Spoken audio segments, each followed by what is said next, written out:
I stood in the center of my own celebration, gripping a silver cake knife while my life shattered into pieces right on the pavement. The impact of my graduation cake hitting the wooden deck sounded like a gunshot, scattering blue frosting across the patio candles and sending plastic plates sliding under the feet of laughing guests.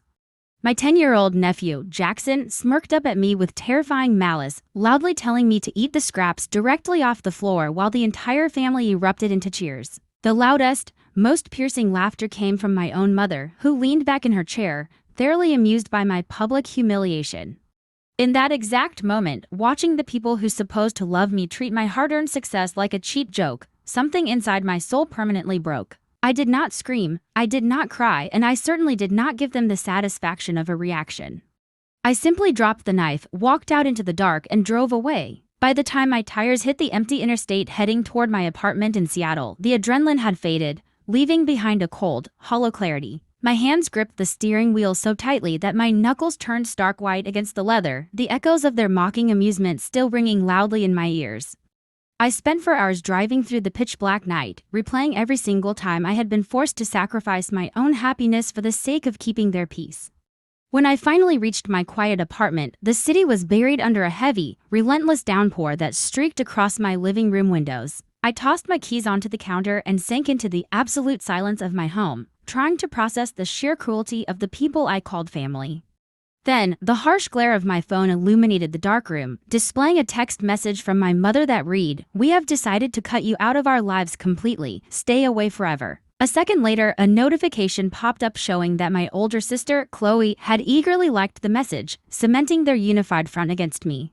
I stared at the glowing screen for a long time, expecting to feel the familiar sting of tears or a wave of panic, but instead, I felt absolutely nothing. I slowly opened my laptop, the pale blue light reflecting off my face as I navigated to my personal financial spreadsheets to look at specific lines.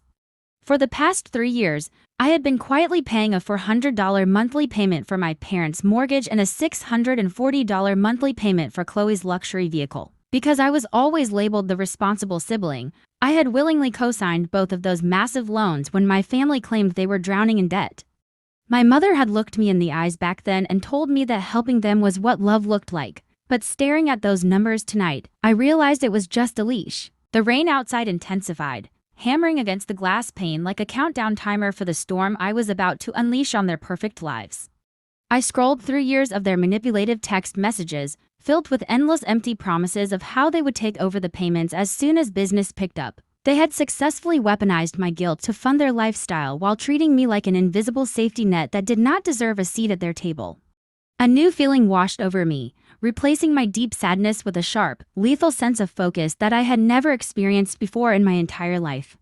I typed out a single, unbothered sentence stating that I was officially removing my name from every single joint financial account first thing tomorrow morning. I sent the message into the void, placed the phone face down on the mahogany table, and watched the condensation slowly drip down my water glass in the quiet room. The next morning arrived with a bleak, foggy Seattle dawn that seemed to wash away the lingering remnants of my old, people-pleasing identity. By 9 o'clock, my phone began vibrating continuously on the mattress, lighting up with dozens of missed calls from my parents, Chloe, and random relatives in Idaho. The family group chat was absolutely exploding with furious accusations, calling me heartless, ungrateful, and demanding to know how I could betray the people who raised me.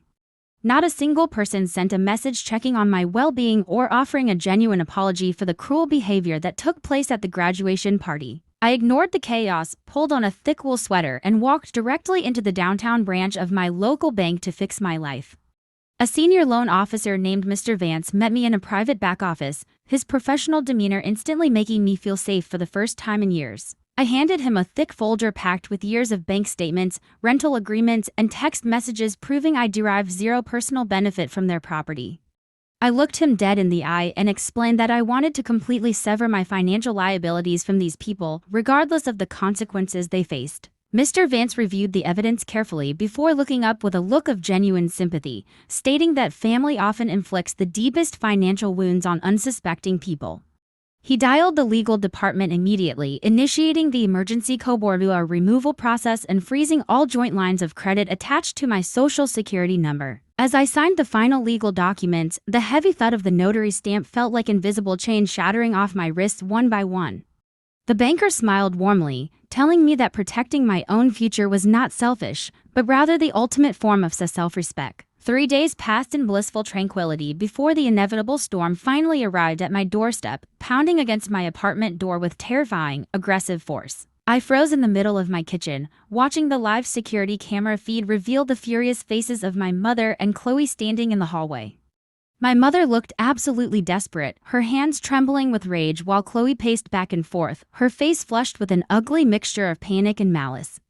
Through the thick wood of the door, my mother screamed for me to open up, demanding to know what legal actions I had taken against their bank accounts. Chloe joined in, her voice screeching through the hallway as she yelled that the bank had frozen their funds and her vehicle was currently facing immediate repossession.